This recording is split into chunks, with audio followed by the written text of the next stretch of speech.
ஆச்சி கொழுக்கட்டை மாவு வந்தாச்சு. ஆச்சி கொழுக்கட்டை மாவிற்கு கொழுக்கட்டை அச்சை கேட்டு வாங்குங்கள்.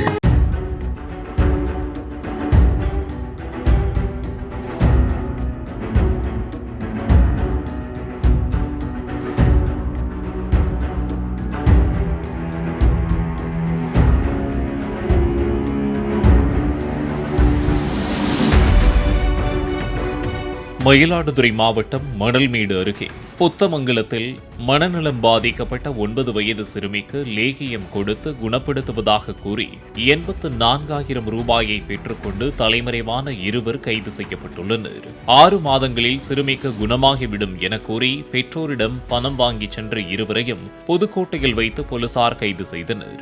ஆந்திராவைச் சேர்ந்த மஞ்சுநாதன், அன்னப்பா என்ற அந்த இருவரும் ஊராக சென்று மனநலம் பாதிக்கப்பட்டவர்கள் தொழுநோயாளிகளை லேகியம் கொடுத்து குணப்படுத்துவதாக கூறி பணத்தை பெற்று தலைமறைவாகி வந்தது விசாரணையில் தெரியவந்துள்ளது.